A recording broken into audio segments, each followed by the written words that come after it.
Behind the Shades.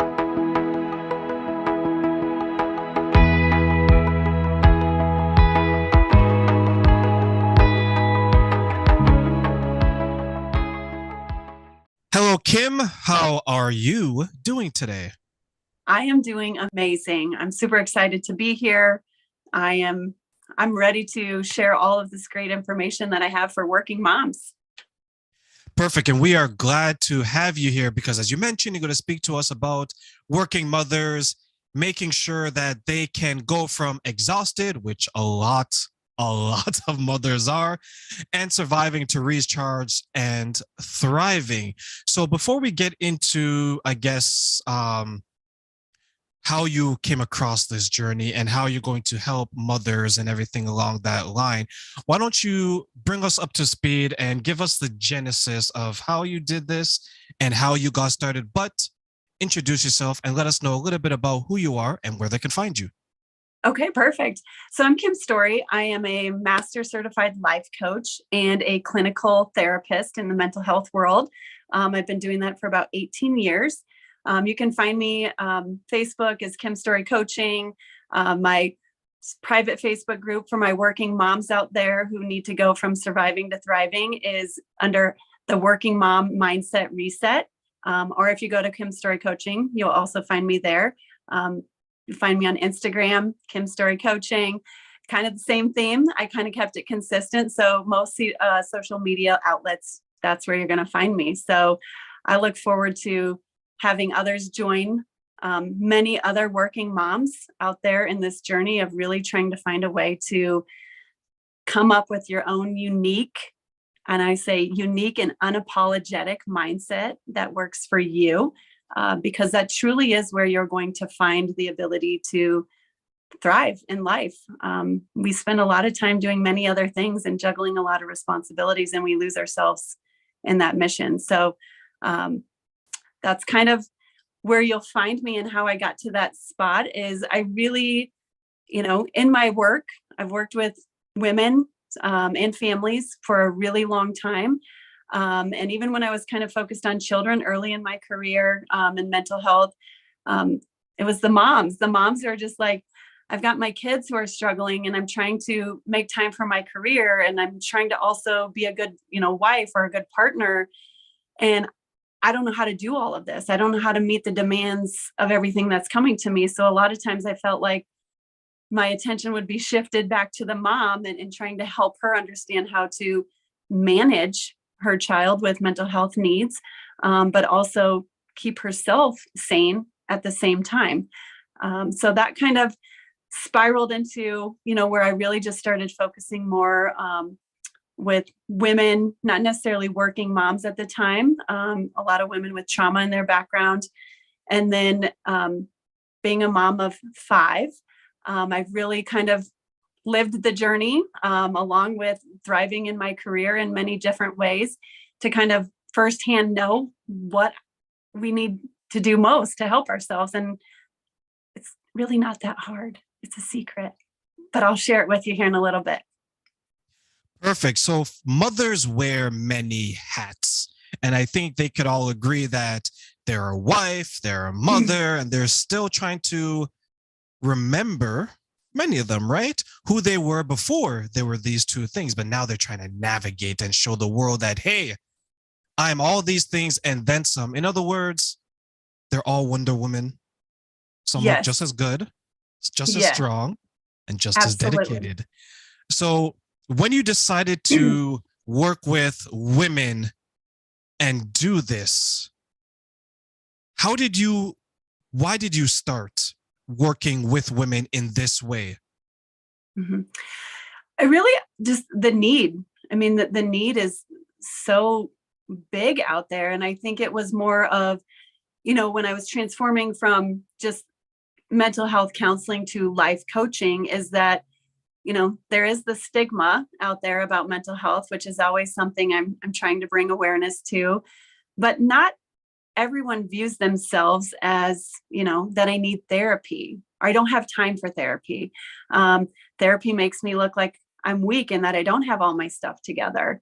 How to, therapist schedules may not be super flexible. I might have to wait a long period of time where, with coaching, my passion is I can give you a lot of information, a lot of resources, most importantly, encouragement, support, making it real, validating you where you are. And those are the skills you're going to need lifelong. And so it can be a very short window of time. And for me, it's always like work smarter, not harder. And so as I started to kind of formulate all of these, experiences of my own personal life, professional life, and how do I really help working moms knowing they are limited in time, they are limited in flexibility, they are juggling multiple tasks and hats. How do I give them the support that they need to not just live in survival mode? I mean, I think all of us have kind of been there and done that. It's not a fun place to be, but sometimes we don't think it can be any different. And so it was really when I figured out, it can be different. It can be as different as I want it to be. I was like, this is amazing. I need to share this with every working mom that I know so that they can experience this transition of motherhood with a career the same way that I have and hundreds of other ladies that I have worked with have been able to do, because it is inspiring. I always think this work for me is easy because I get to sit here and, watch women transform their lives and then sit back and go, that was amazing. And they had it in them the entire time. They just didn't know how to get access to it. So that's kind of, as my brain was kind of putting things together. I was like, working moms is where I connect the most, where I feel the most passionate about. It's, something that there's millions of us out there. There's no shortage. That's also for sure.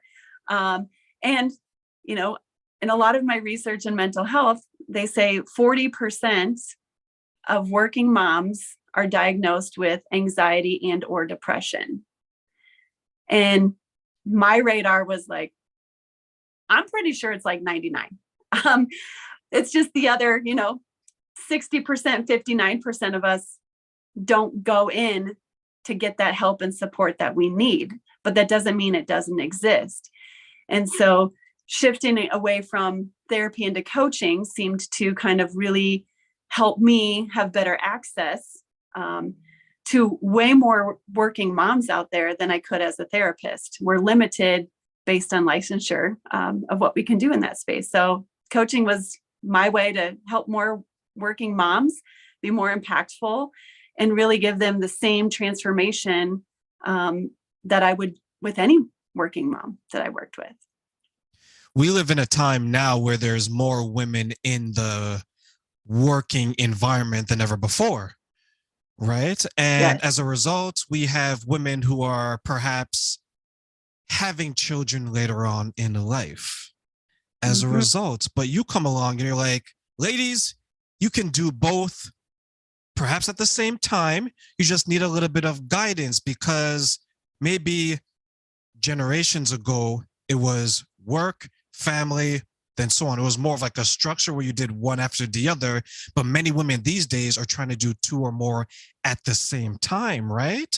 So what are some of the difficulties that the women face when they're trying to navigate between career woman, wife, mother? How do you help them with that?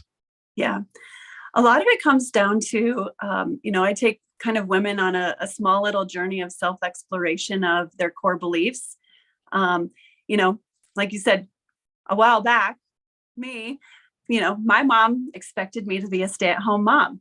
Like, why would I do anything different? That's what moms do. And I was like, no, I have bigger, better dreams for myself. And it wasn't dismissive of those who stay at home. I just personally knew I wanted to work and be a mom. I wanted to do both. So I think some of the myths, that women struggle with is the time. How do I, there's only 24 hours in a day. where I say, you get 24 hours in a day, right? You get 24 hours and you get to choose where you want to spend it. So going to that core beliefs of what's truly important, what's really meaningful to you, that's kind of where it starts. But, with that is, do I have to pause my career and miss out on advancement opportunities because I have young children, or we're in this phase of growing our family and I can't do too much, where I'm here to say, not with 100% guarantee because I'm not your employer, but you don't have to put it on pause. There are things that you can do to learn how to manage and navigate all of those tiny little intricacies that are in there to make it work for you. You can do that. Another thing that where the pain is at is, as a working mom, we often then not only just lose ourselves, but we become very disconnected from our spouses, our partners, our friends. It kind of becomes an isolated, lonely world out there, especially when our children are young, because we're not going anywhere. We're home, we're taking care of our babies. It's too much work and effort to pack up everything. Paying for a babysitter is expensive. So we often just kind of conform to this space that there's not really a social life for me anymore. There's not really a world out there where I can coexist and do those things. And I'm here to say, you can do those things, but it is a lot about really understanding what works within your means. Where I'll say real quick is, most women, and again, that was me, very much judgmental, not of other people, but mostly ourselves, in that comparison mode where, look at that mom. How does she do that? Right? Why can't I be that good? I'm not good enough. Right. And then we start, or if we're struggling in our career, and again, we get into that mode of self-talk that's defeating, it's doubting, it's not helpful. And again, that is a part of this transformation of really understanding, what is your internal script? How do you help yourself there? So for a lot of moms, it's time, energy. Who am I at this point in my life? Did I sacrifice everything for my family, for my career, that I no longer get to be my own unique person? And then ultimately, it's just trying to balance it all. And again, I will never be a person who say it's easy, especially in the beginning phases of learning how to do this type of work for yourself. But once you get there, it's like anything else. It's a belief system. It's how you go about living your life, and it becomes instinctual. And therefore, you don't have to spend as much time and energy in that process. You mentioned time, energy, and who am I? Right. And I like that because that could be applied to motherhood, fatherhood. It could be applied to so many different areas of our life. When you were on your journey, Kim, are these obstacles that you faced as you're trying to figure out who you are, how you're going to spend your time, and where you're going to get the energy to be all of these different types of people to so many different people? Yeah, absolutely. All of them, probably plus 20 others that I couldn't find it. And so it probably was about 10 years ago. I was working in an environment that, in the mental health world, and it was a very high stress environment, but I was very passionate about the work. And so I thought, I just work harder and better outcomes for my clients. But I was on call 24/7. So just when I'd be, going to pick the kids up, I need you to come back in and deal with a crisis. Then my spouse is like, I never see you. I don't know where you are. And it was really hard for me to not be angry and to not be like, it's my work's fault. It's, my husband needs to figure this out. He sees how busy I am. And, my kids, why are they so needy? Why do they need all of this mom energy? I don't have it. And then guilt. The guilt just overwhelmed me to a place that even as a therapist, I didn't know what to do with it. It was eating me from the inside out. And so I did what, most people don't like to do. And I literally just said, I can't do this anymore. Like, I can't live in this. Just the days are going by and I just feel like I'm existing in them. I have no idea what's happening on around me. I'm literally surviving. And this went on for probably a good 3, 4, 5 years before I kind of, experienced all the ups and downs and like, again, trying all of these strategies, and I'm going to get a planner and I'm going to ask for help. And I'm going to, voice my opinion with work that I got to, set some boundaries, but then I'm so quick to say yes for the next thing that they ask me to do. And I said, hey, Kim, like literally you can't function like this anymore. You are no good to your children. You are no good to your career. You are no good to your husband. You are no good to your friends, your family. Like you're losing all of the things that you work so hard at. Like it didn't make sense to me. And I had to sit in that for a while and came to the realization that I actually could do something about it, that it was me. And that's always the scariest thing when you look in the mirror and you're like, oh shoot, like I'm the problem and I am not really good at putting myself in spaces that help me to be successful. I'm continuing to find spaces that validate how awful this is. I'm continuing to say yes and not respect my no. I'm continuing to put time and energy into things that really don't have meaning for me. So why do I keep doing that?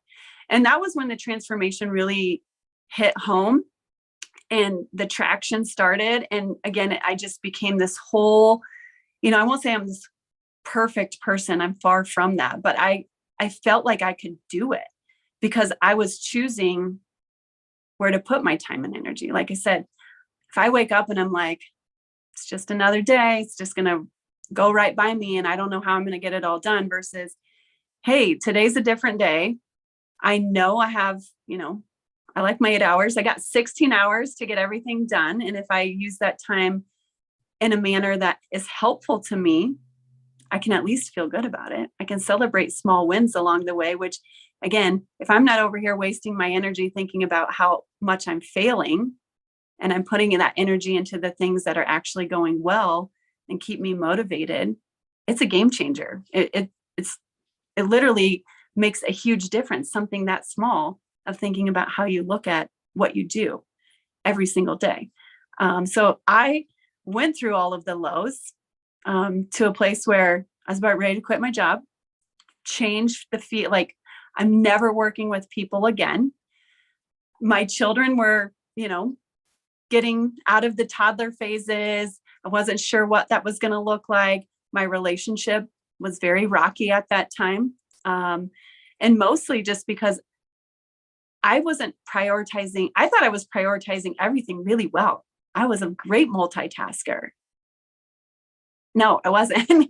I was just trying to make things come together. I had no plan. It was just constantly trying to just stay afloat. And so that was kind of where I really had to recognize that within myself, I actually had the ability to control that. And that is, if anyone's experienced that, like an amazing feeling to know that you get to control the things that are within your control, and the things that you can't, you don't put all of your time and energy there. And so that was for me where it really just, I kind of had to get to that place where it was me, which wasn't easy, especially, being that working mom. That meant I had to kind of critique my work life, my motherly life, my relational life. And then again, I had no idea who I was at that time. I was just a person just trying to make it work. But that wasn't who I dreamt of being. That wasn't my intent when I started the journey of creating a family and trying to find a career that I was passionate about. And that was really defeating. that was depressing, thinking about, like, I spent a chunk of my life not enjoying any of it. And so that's kind of how I got here.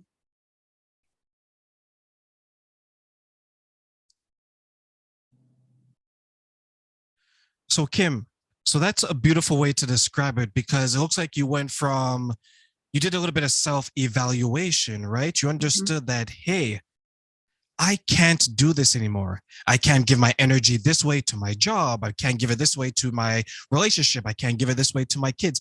I can't give the world this version of Kim anymore because Yeah. it's not sustainable. And I remember a time where, and maybe you went through this as well, I was trying to accomplish so much in my life, from work to friends to family to whomever. The girl that I was dating at the time, right? Hmm. And part of me trying to do that was I was trying to fix every wrong in the world. I was trying to answer every call in the world. Basically, I was trying to please every single person in the world. And then one day I looked at myself and I said, Terrain, you're not sleeping the way you should be sleeping. You're not eating the way you should be eating.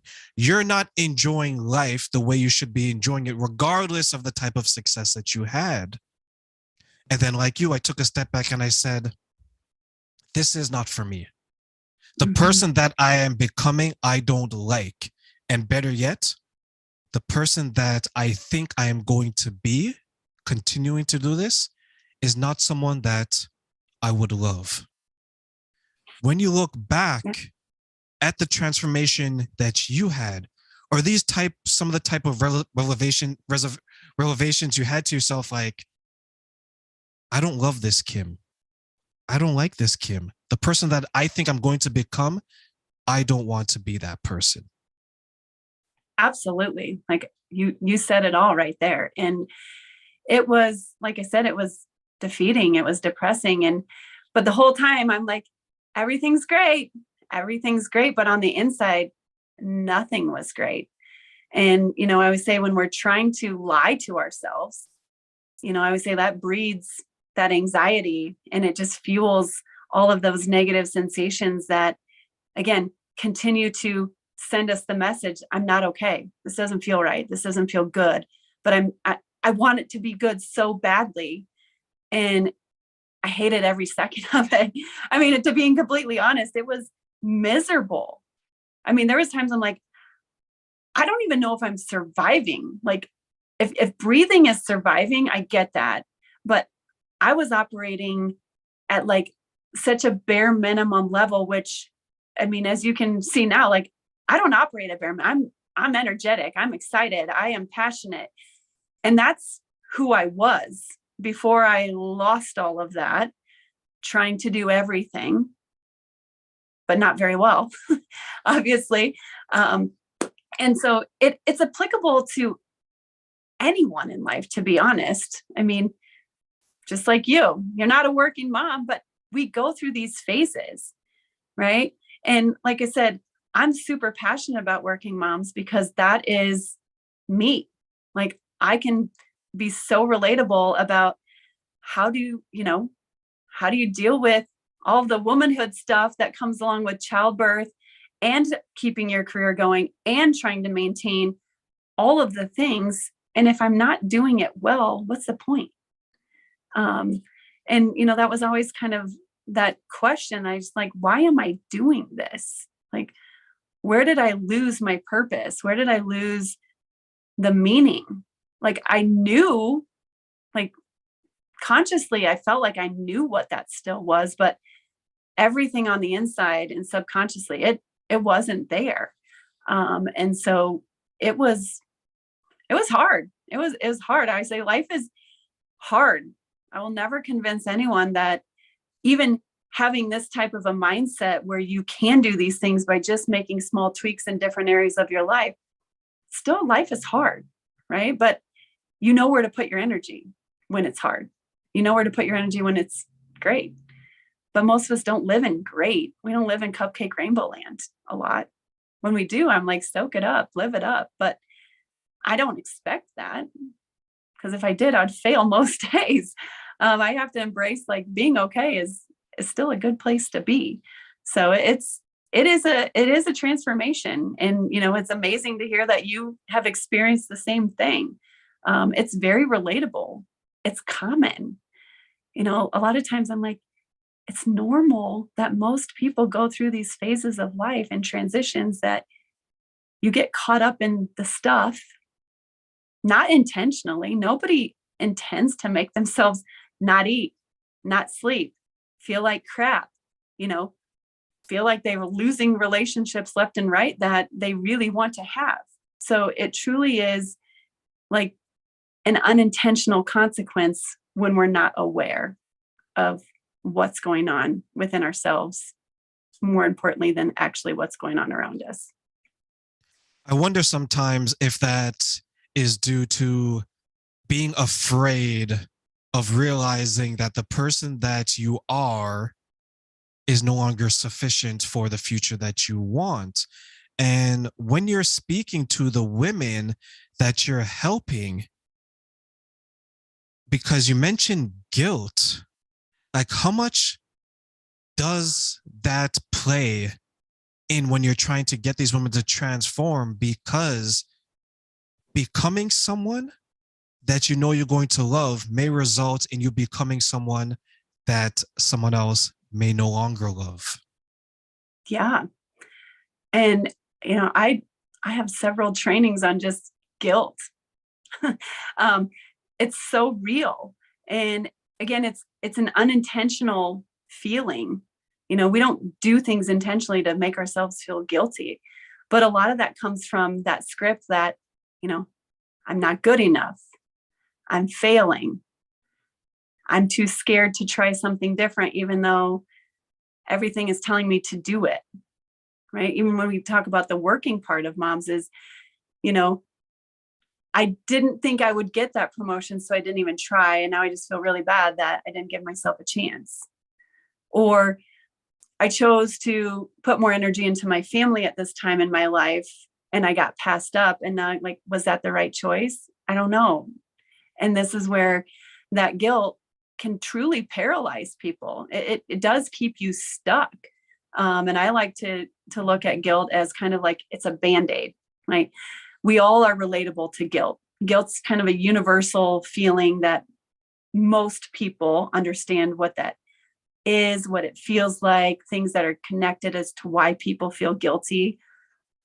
But my things, it's usually like a level 1, 2, 3 below that we don't want to address it. It's that fear, right? Like the guilt comes because I don't feel confident. And because I don't feel confident, I don't want to try. And then when I don't try, that goes against who I thought I was as a person. I was a person who was willing to try anything to try to grow and develop. And that is really where the transformation happens, is what is that under there? Where's that fear kind of creeping up and keeping you covering up with guilt, right? Again, guilt's real, not saying that, but it's usually covering up other things. And that is a part of, the program that I work with women on, is knowing where's that coming from? Like, where is that limit being set for you that you're having a hard time going beyond that to reduce the fear? Okay. Most of us fear is scary. Like, I don't want to do that. But I always say, like, if we are aware of the fear, okay, it's known. It's a known fear. I can have a plan for that. I can come up with some strategies to attack that fear. If I don't know it, because I don't want to go there, I don't really want to know what's under there, being maybe a different person, then it stays scary and I stay stuck. And I stay living in this space that doesn't allow me to really recharge and thrive. I just exist. I exist in a state of guilt-ridden fear because I don't know what's there. And my thing's like, go find it. You might love it. And if you don't like it, the beauty of the human being is there is always, always, always, always the power of choice. I always say, the only time we truly don't have the power of choice is if we're no longer existing. You know, we always have a choice how we think about it. Okay, even in the worst scenarios, and I know some people get literally cringy on this and the eye rolls come in at times, but it's like, you can choose to think about your situation very differently. And, you know, there's a lot of history out there about people who have survived really horrible, traumatic things based on mindset. They didn't give up. They chose to look at that in a very different way, as crazy and creative as it had to be to make it work for them to survive that moment, to survive that period of time, to survive that horrible, tragic thing. They had a choice in that. And so, you know, I say, like, if what you find you don't really like it, you can still choose to continue to grow and develop it into a place that you do love it, because we always have that choice. And, you know, sometimes it's just giving ourselves permission that we can do that based off of, you know, some of the things that we've heard over time. We've learned, it's ingrained in our head that this is just how it is. You know, these are the cards I've been dealt. Why go searching to see if there's anything else in there? Because you can. And so that's where I have a lot of fun working with my clients in that space of, you know, very supportively challenging them to just say, let's just see, like, what's it going to hurt? Like, if you don't like it, you can change it, right? We can shift that script 110 times if we need to. We can get you to where you want to be, where you feel comfortable, where you feel safe, where you feel you can thrive. But if you don't give yourself a chance, an opportunity, because you're scared, I get that. I didn't do it for a long time. But when you can, it's so empowering. It's kind of, again, I always say, it's a lot of people like, oh my gosh, I wish I would have done this so much sooner. I hear that millions of times. I wish I would have known this sooner. And again, that is what fuels me to, like, bring all of this to, you know, all my working mamas out there. Is I don't want people to go years and decades of, you know, being in that space of, oh, I just wish I would have known. I could have been such a better mom. You know, I could have done all of these great things in my career. I just didn't know how to get there. And, you know, the coulda, shoulda, wouldas, but we didn't, you know, and I always say, like, we got to let that go. That mindset is a whole nother shift, but when you get it, do it, use it, have fun with it, be creative, make it work for you.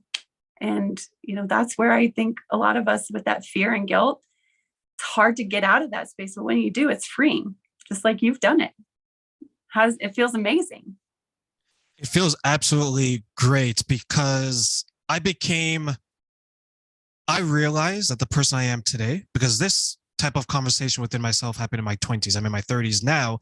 And I realized the person I am today is who I always wanted to be. It's just certain events needed to happen to say, Terrain, you need to be doing this. I need to be speaking to the Kims. I need to be speaking to the people who want assistance, right? Because we're taking, you and I, Kim, we're taking from our own personal journey and using that to amplify or to provide a voice to those who may not have the courage to make that change, right? Who may be experiencing the guilt, especially when it's guilt from others, because there could be people saying that, are you really sure you want to be that person?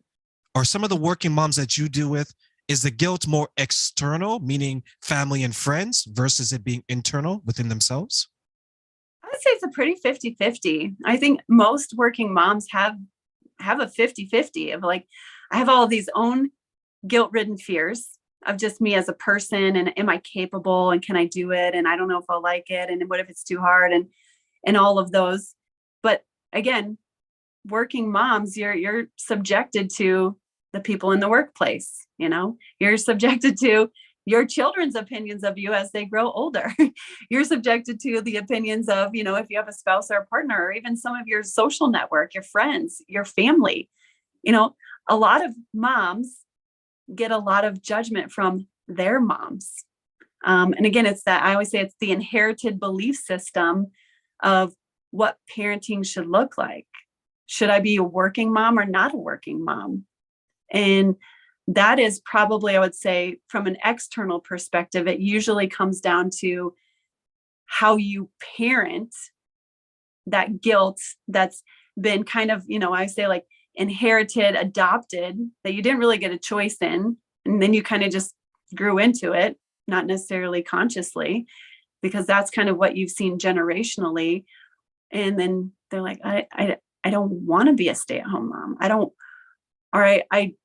want to be a teacher like all of my other family. I want to go be, I want to go be a digital creator. I want to go do all of these fun new things. And that's where I'm stuck.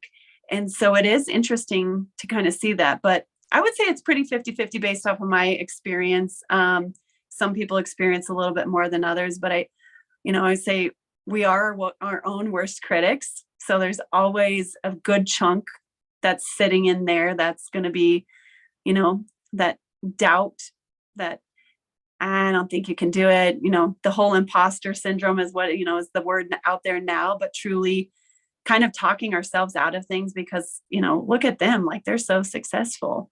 I mean, that's not me. I don't know if I could do that. So it's a lot of the things that I've experienced, and that I would say even for me, it was probably a pretty cut across 50-50 of where it all came from. And some of it does overlap. So that is a part of the exploration of what's truly within my means and my control and my belief system versus other people. They need to own it, get it off my plate.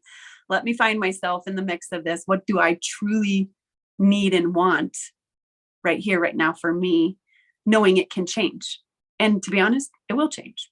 Like we are creatures that were, I always say we were made to be adaptable, and to have that belief that, we won't change kind of goes against, the law of science, the law of, I live here in Nebraska. Like we get all 4 seasons. We have to be adaptable beings here. We don't get to just, sit and soak up the sunshine, even though that would be my preference. I don't even know the weather's going to be like most days.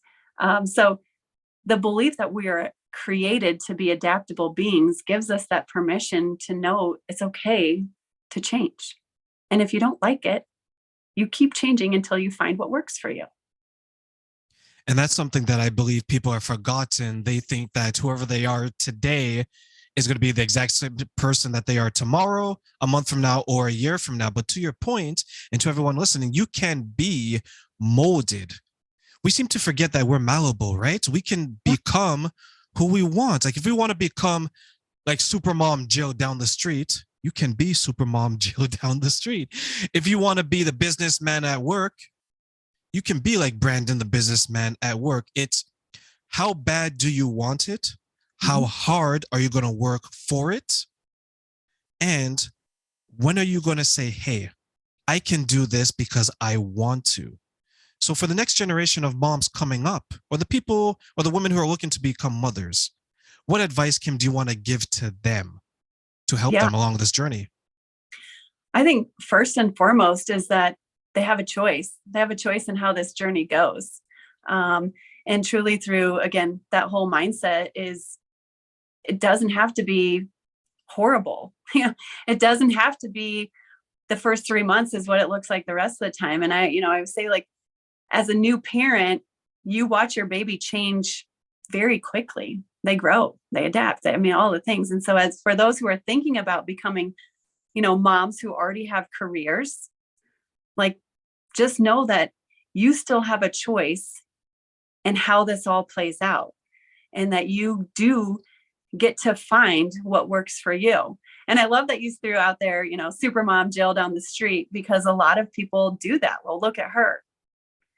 And my philosophy and what I really work hard with, my clients is make it your own, because even though Jill looks amazing, Jill's probably won't work for you. You're not Jill. Like, DNA says you're not Jill. So we don't want you to be Jill. We want you to be Susie. And so we're going to find Susie, and we're going to find what works for Susie right here, right now, knowing that at any given point in time, you might have to adapt. and that you go through these many steps and all of the things that we would go through in my program to get you to that next space, right? Because where I am right now, right here, is amazing, but like pretty soon I'm going to be an empty nester, which I think might be amazing, but I also be like, oh, I know I'm going to have to go through another little transformation to readjust to the life variables that I have at that point. I've still got 6 years. So, I mean, I'm not thinking that far ahead, but it is part of that creation and that power of choice. And so that would be, I would say you have to believe that you have a choice before you can even go through the rest of the process. Because if you feel I can't do anything, this is who I am, this is what I was created with, these are the cards I was dealt, that's hard. You have to get a little bit, got to move the needle at least a 0.5 millimeter out of that space to allow for any type of change to be created.